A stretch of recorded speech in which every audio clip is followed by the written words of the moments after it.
पूर्व अमेरिकी राष्ट्रपति ट्रंप के समर्थक ने न्यूयॉर्क में किया है आत्मदाह। कोर्ट के बाहर आग लगाकर जान दे दी। कोर्ट में ट्रंप के केस की चल रही थी सुनवाई।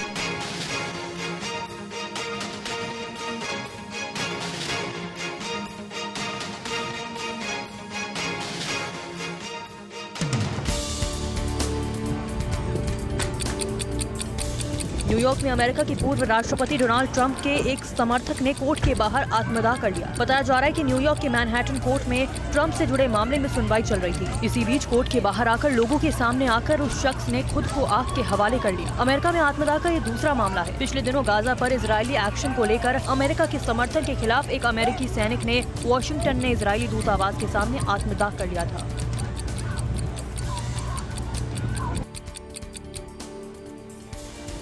यूपी के औरैया से एक वीडियो सामने आया है जिसमें लोग एक दूसरे पर लाठियों से हमला कर रहे हैं। वीडियो सोशल मीडिया पर वायरल है।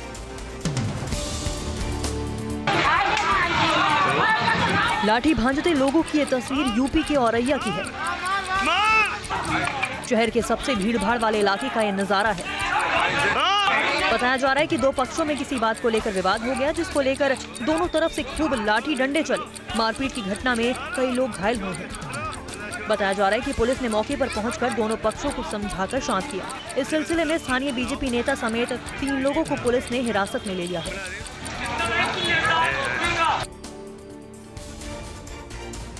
पश्चिम बंगाल के सिलीगुड़ी में पुलिस और बीजेपी कार्यकर्ताओं में झड़प हो गई। दिखाते आपको पूरी रिपोर्ट। ये तस्वीरें सिलीगुड़ी के एक फुलबारी इलाके की हैं। तस्वीर में बीजेपी कार्यकर्ता और पुलिस के बीच झड़प हो रही है। दरअसल ये हंगामा तब शुरू हुआ जब चुनाव आचार संहिता के उल्लंघन के आरोप में बीजेपी विधायक शिखा चटर्जी को पुलिस अरेस्ट करने पहुंची। इससे पहले बीजेपी और टीएमसी कार्यकर्ताओं ने चुनाव के नियमों के एक दूसरे पर आरोप लगाए। बीजेपी का आरोप है कि पुलिस टीएमसी के आदेश पर काम कर रही है। पश्चिम बंगाल के कूच बिहार में मतदान खत्म होने के बाद भी हिंसा जारी रही।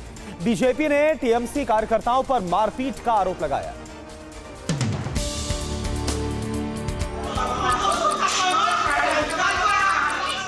हाथ में डंडा लिए लोगों का ये नजारा कूच बिहार के दिनहाटा का है। चुनाव के दिन इस इलाके में हुई हिंसा में कई लोग घायल हुए। बीजेपी का आरोप है कि हमले में पार्टी के बूथ अध्यक्ष को काफी चोट लगी है। पूरे बंगाल को ये लोग तृणमूल कांग्रेस संदेश खली बना चुका है। जितना भी प्रयास कर ले तृणमूल कांग्रेस नहीं जीत सकता। ये तृणमूल कांग्रेस को अच्छी तरह से पता है। टीएमसी भी वैसे वायलेंस के अलावा नहीं रह सकता। आज पीएम मोदी महाराष्ट्र और कर्नाटक के दौरे पर हैं। नांदेड़ और परभणी में पीएम की जनसभाएं होनी है। वहीं चिक्कबल्लापुर और बेंगलुरु में भी पीएम की रैली होगी। प्रधानमंत्री मोदी प्रचार अभियान के तहत आज महाराष्ट्र और कर्नाटक के दौरे पर रहेंगे। कार्यक्रम के मुताबिक पीएम मोदी आज पहले महाराष्ट्र के नांदेड़ में सुबह करीब 11:15 बजे जनसभा को संबोधित करेंगे। नांदेड़ के बाद पीएम मोदी परभणी में करीब 12:15 बजे जनसभा करेंगे। इसके बाद पीएम मोदी कर्नाटक पहुंचेंगे, जहां शाम करीब 3:45 बजे कर्नाटक के चिक्कबल्लापुर शहर में चुनावी रैली में शामिल होंगे। इसके बाद शाम करीब 5:30 बजे बेंगलुरु के पैलेस ग्राउंड में जनसभा को संबोधित करेंगे। इधर पीएम मोदी ने पहले चरण के मतदान में एनडीए के समर्थन में जबरदस्त मतदान का दावा किया है। उन्होंने कहा कि पूरे देश से अच्छा फीडबैक मिला है। पहले चरण के लिए वोटिंग हो रही थी तो पीएम मोदी दूसरे चरण के लिए अमरोहा में चुनावी सभा को संबोधित कर रहे थे। पीएम ने राहुल गांधी और अखिलेश यादव पर तंज कसते हुए कहा, यूपी में फिर 2 शहजादों की जोड़ी की फिल्म की शूटिंग चल रही है, जिसका पहले ही रिजेक्शन हो चुका है। वहीं मंच से क्रिकेटर मोहम्मद शमी की तारीफ करके मुस्लिम वोट बैंक को साधने की कोशिश की। पहले चरण का मतदान खत्म होने के बाद उन्होंने एक्स पर लिखा, आज के मतदान का बहुत अच्छा फीडबैक मिला। पूरे देश में लोगों ने एनडीए के समर्थन में रिकॉर्ड संख्या में मतदान किया है। लोकसभा चुनाव के पहले चरण की 102 सीटों पर हुए मतदान में शाम 7 बजे तक 62.37% मतदान हुआ है। दिखाते हैं आपको इससे जुड़ी एक रिपोर्ट। तमिलनाडु, उत्तराखंड समेत 10 राज्यों और यूनियन टेरिटरी में सभी सीटों पर मतदान हुआ, जबकि 11 राज्यों की कुछ सीटों पर वोट डाले गए। त्रिपुरा में सबसे ज्यादा 80.17%, उसके बाद पश्चिम बंगाल में 77.57%, पुडुचेरी में 73.50%, मेघालय में 74.21% और असम में 72.10% मतदान हुआ। सबसे कम बिहार में 48.50%, उत्तराखंड में 53.64%, महाराष्ट्र में 55.29%, राजस्थान में 56.58% और यूपी में 60.25% मतदान हुआ। उधर इंडिया गठबंधन की तरफ से अखिलेश यादव ने पहले चरण में जीत का दावा किया है। अखिलेश यादव ने कहा कि पहले शो में ही बीजेपी फ्लॉप हो गई। बीजेपी के पहले दिन का पहला शो ही फ्लॉप हो गया। पहले चरण की हवा और पश्चिम की हवा भारतीय जनता पार्टी का पूरे उत्तर प्रदेश में, देश में सफाया करेगी। भारतीय जनता पार्टी की न इनकी कहानी किसी को पसंद आ रही है, न इनके घिसे पिटे डायलॉग पसंद आ रहे हैं किसी को, और पहला ही शो फ्लॉप हो गया है। और बड़ी खबर है, आज अमित शाह राजस्थान और यूपी के दौरे पर हैं। भीलवाड़ा और कोटा में गृहमंत्री जनसभाएं करेंगे, वहीं वृंदावन में भी अमित शाह की एक जनसभा होगी। अमित शाह जिंदाबाद। लोकसभा चुनाव प्रचार अभियान के तहत केंद्रीय गृह मंत्री अमित शाह आज राजस्थान और उत्तर प्रदेश के दौरे पर रहेंगे। कार्यक्रम के मुताबिक शाह आज सुबह 11 बजे राजस्थान के भीलवाड़ा में, शक्करगढ़, जहाजपुर में जनसभा को संबोधित करेंगे। इसके बाद शाह कोटा के सीएडी ग्राउंड में बीजेपी प्रत्याशी ओम बिरला के समर्थन में जनसभा को संबोधित करेंगे। राजस्थान के बाद गृह मंत्री यूपी के मथुरा पहुंचेंगे, जहां वो शाम करीब 4 बजे वृंदावन के प्रियकांत जू मंदिर ग्राउंड पर जनसभा को संबोधित करेंगे। आज अमरोहा में राहुल गांधी और अखिलेश यादव संयुक्त रैली करेंगे, आपको दिखाते हैं रिपोर्ट। बीएसपी से कांग्रेस में शामिल हुए सांसद कुंवर दानिश अली अमरोहा से चुनाव लड़ रहे हैं। समाजवादी पार्टी के साथ गठबंधन में ये सीट कांग्रेस के हिस्से में आई है। अमरोहा में बीते 40 वर्षों से कांग्रेस लोकसभा चुनाव नहीं जीत पा रही है। 1984 के बाद से बीजेपी ने 3, बीएसपी ने 2, एसपी जनता दल और आरएलडी एक बार चुनाव जीत चुकी है। 2019 के लोकसभा चुनाव में दानिश अली ने बीएसपी के टिकट पर बीजेपी के प्रत्याशी कंवर सिंह तंवर को 63,248 मतों से हराकर चुनाव जीता था। आज राहुल गांधी और अखिलेश यादव दानिश अली के लिए प्रचार करेंगे। और वहीं प्रियंका गांधी आज केरल के तिरुवनंतपुरम में शशि थरूर के लिए प्रचार करेंगी और इसके अलावा 2 जनसभा को भी संबोधित करेंगी।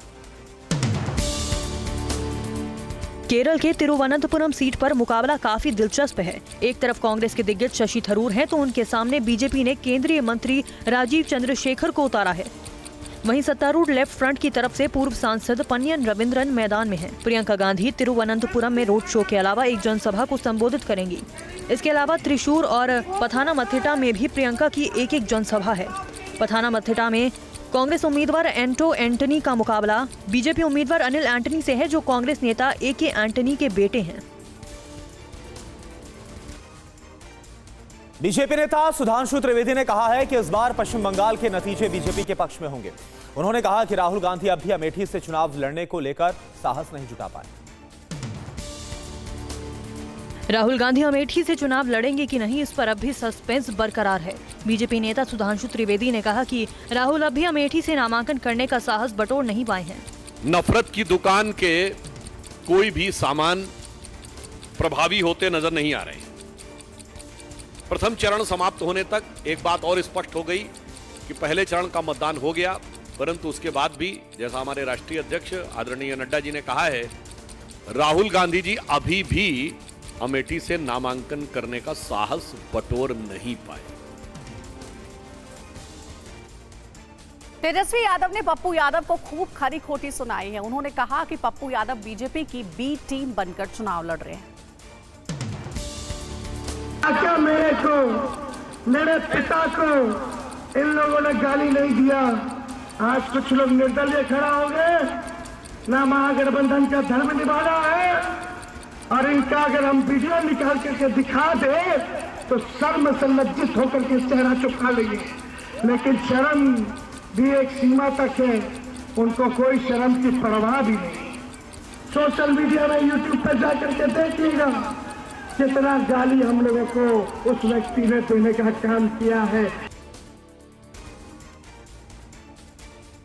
क्या मनीष सिसोदिया को चुनाव में प्रचार करने के लिए जमानत मिलेगी? इस बारे में आज कोर्ट फैसला कर सकता है।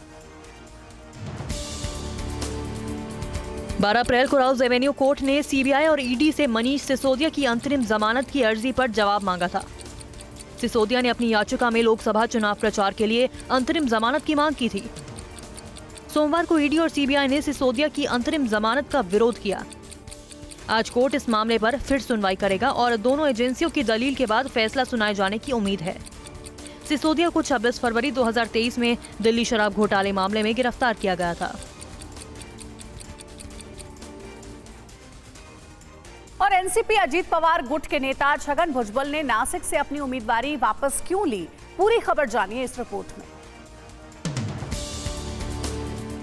महाराष्ट्र में ओबीसी समुदाय का चेहरा और एनसीपी के अजीत पवार गुट के कद्दावर नेता छगन भुजबल ने नासिक से अपनी उम्मीदवारी वापस ले ली है।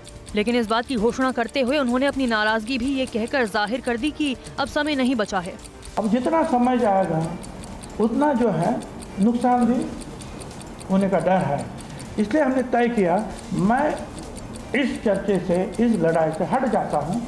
समझा जा रहा था कि भुजबल पीएम मोदी और अमित शाह की पसंद थे, लेकिन अजीत पवार गुट के भीतर मतभेद के चलते इस सीट से उम्मीदवार का नाम अब तक घोषित नहीं किया गया। चुनाव आयोग ने मुर्शिदाबाद में हिंसा को लेकर कार्रवाई करते हुए 2 ऑफिस इंचार्ज को सस्पेंड कर दिया है। इनके खिलाफ चार्जशीट दायर करने का निर्देश भी दिया गया है।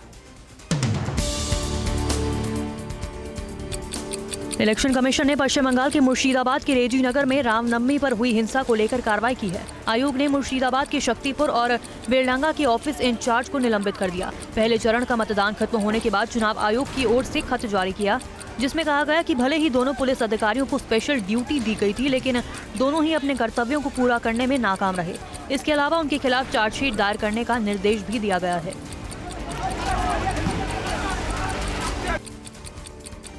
और पंजाब की संगरूर जेल में हिंसक झड़प हुई है। 2 कैदियों की मौत के बाद जेल प्रशासन की कार्यशैली पर सवाल उठ रहे हैं। पुलिस मामले की जांच कर रही है। पंजाब के संगरूर जेल में शुक्रवार शाम कैदियों के बीच हुई खूनी झड़प में 2 कैदियों की मौत हो गई, जबकि 2 को गंभीर हालत में अस्पताल में भर्ती कराया गया। बेहतर इलाज के लिए पटियाला रेफर कर दिया गया है। कैदियों की झड़प के बाद अब जेल प्रशासन की कार्यशैली पर सवाल उठ रहे हैं। जिला प्रशासन ने मामले की जाँच शुरू कर दी है।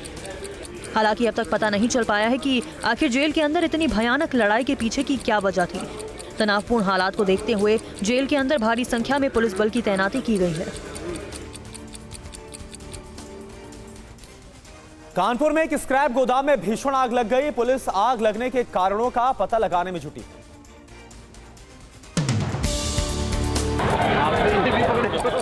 यूपी के कानपुर में शुक्रवार रात एक स्क्रैप वेयरहाउस में भीषण आग लग गई। आग की लपटें काफी ऊंची उठती दिखी। देखते ही देखते आग ने पूरे गोदाम को अपनी चपेट में ले लिया। फायर ब्रिगेड की 5 गाड़ियों ने कई घंटों की मशक्कत के बाद आग पर काबू पाया। दिल्ली सुजानपुर में पुलिस चौकी के पास एक कबाड़ का गोदाम है। उसमें ये जो रेलवे की जो पुराने पटरी के नीचे जो लकड़ियां लगा करती थी, उनमें ये आग लगी है। अब तक आग लगने के कारणों का पता नहीं चला है। पुलिस आग लगने की वजहों का पता लगाने में जुटी है। झारखंड के चतरा में एनटीपीसी प्लांट में भीषण आग लगी। घंटों कहर मचा रहा। लोगों को सांस लेने में परेशानी का सामना भी करना पड़ा।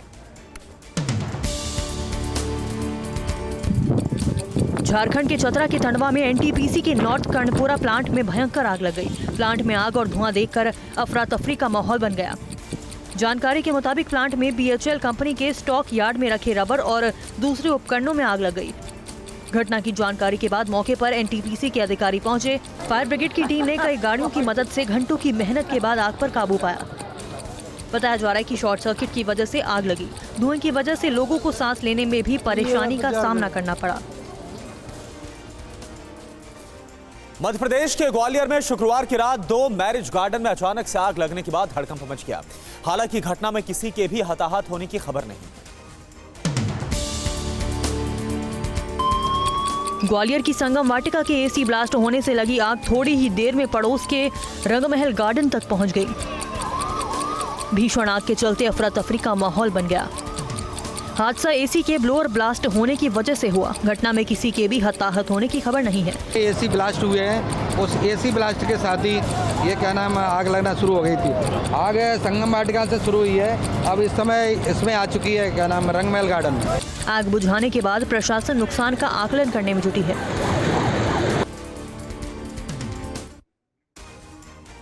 हिमाचल प्रदेश में आंधी, बारिश और ओलावृष्टि ने कई इलाकों में कहर बरपाया है। इससे लोगों को परेशानी का सामना भी करना पड़ा। ये रिपोर्ट देखिए। हिमाचल प्रदेश के कई इलाकों में तूफान, बिजली गिरने के साथ बारिश और ओलावृष्टि के चलते कई हादसे हुए। कई जगहों पर पेड़ उखड़ गए, जिसके चलते गाड़ियां डैमेज हुई। मनाली में तेज हवा के कारण एक पेड़ उखड़ गया, जिससे नौकारें और भूतनाथ मंदिर के पास एक घर की छत क्षतिग्रस्त हो गई। गाड़ी में बैठे एक शख्स को भी चोटें आई, जिसे लोगों ने अस्पताल पहुंचाया। वहीं शिमला और आसपास के इलाकों में बिजली और ओलावृष्टि के साथ रुक रुक कर बारिश हुई, जिसके चलते लोगों को परेशानी का सामना करना पड़ा। बीएसएफ ने अमृतसर में एक बार फिर सीमा पार से ड्रग तस्करी की कोशिश को नाकाम किया। बताया जा रहा है कि हेरोइन की खेप थी। पंजाब के अमृतसर में बीएसएफ ने एक बार फिर सीमा पार की साजिश को नाकाम कर दिया। बीएसएफ ने सीमा पर एक पाकिस्तानी ड्रोन को जब्त किया। ड्रोन के साथ एक पैकेट भी बरामद किया गया। बताया जा रहा है कि इस पैकेट के जरिए भारत में हेरोइन की सप्लाई की जा रही थी। 19 अप्रैल को बीएसएफ की इंटेलिजेंस विंग को ड्रग की खेप के साथ ड्रोन होने की जानकारी मिली थी। सीमा पार से आए ड्रोन को बीएसएफ जवानों ने एक खेत से बरामद किया। ड्रोन के जरिए सीमा पार से 500 ग्राम तक हेरोइन सप्लाई किया जा रहा था। पैकेट को टेप के जरिए मजबूती से लपेटा गया था। आज यूपी बोर्ड के 10वीं और 12वीं क्लास के रिजल्ट घोषित किए जाएंगे। नतीजे दोपहर 2 बजे यूपी बोर्ड की वेबसाइट पर भी चेक किए जा सकते हैं।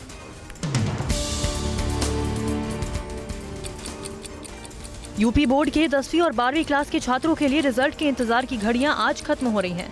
दोपहर 2 बजे छात्र अपना रिजल्ट बोर्ड की वेबसाइट upmsp.edu.in और upresults.nic.in पर देख सकेंगे। इसके अलावा इसी समय यूपी बोर्ड मुख्यालय में भी रिजल्ट की घोषणा की जाएगी। इस साल लगभग 55 लाख छात्रों ने यूपी बोर्ड की परीक्षा के लिए रजिस्ट्रेशन कराया था। इनमें से 29 लाख से ज्यादा छात्रों ने 10वीं और 25 लाख से ज्यादा छात्रों ने 12वीं की परीक्षा के लिए रजिस्ट्रेशन किया था। मुकेश अंबानी ने अपने जन्मदिन पर सिद्धिविनायक मंदिर पहुंचकर बप्पा से आशीर्वाद लिया। उनके पूरे परिवार ने भी उनकी लंबी उम्र की कामना की। रिलायंस इंडस्ट्रीज के चेयरमैन मुकेश अंबानी ने अपने 67वें जन्मदिन के मौके पर शुक्रवार को गणपति बप्पा से आशीर्वाद लिया।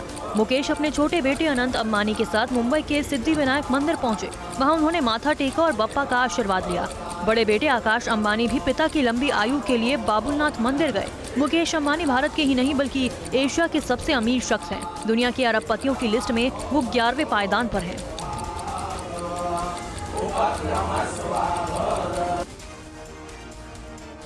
केरल के त्रिशूर में हजारों लोग त्रिशूर पूरम उत्सव में शामिल हुए। इस मौके पर क्या हुआ, देखिए रिपोर्ट।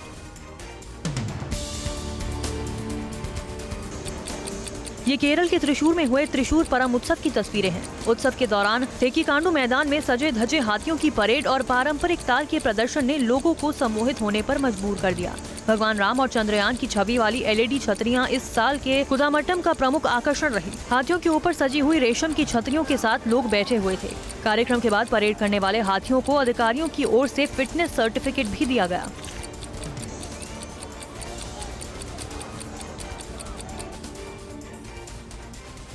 ईरान के विदेश मंत्री हुसैन अमीर अब्दुल्लाहियान ने इजरायल के हमलों का मजाक उड़ाया। उन्होंने एक टीवी इंटरव्यू में कहा कि ये ड्रोन्स नहीं खिलौने थे।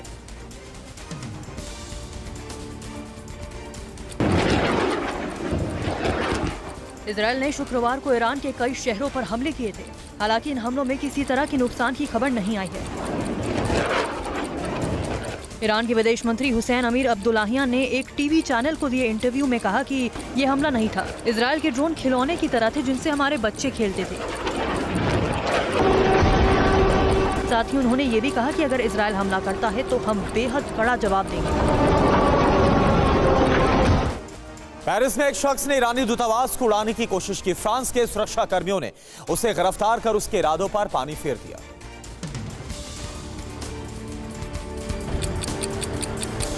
इजरायल और ईरान में संघर्ष के बीच फ्रांस की राजधानी पेरिस में एक शख्स ईरान के दूतावास को उड़ाने के लिए पहुंचा।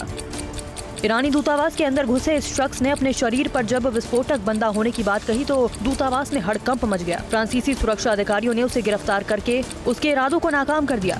दूतावास को उड़ाने पहुंचा शख्स कौन था और उसके पास किस तरह के हथियार बरामद हुए, अभी इस बारे में पता नहीं चला है। पेरिस में घटना उस वक्त हुई जब ईरान और इजरायल के बीच युद्ध जैसे हालात बने हुए हैं। आज पीएम मोदी महाराष्ट्र और कर्नाटक के दौरे पर हैं। नांदेड़ और परभणी में पीएम की जनसभाएं होंगी। चिक्कबल्लापुर और बेंगलुरु में पीएम की रैली होने वाली है।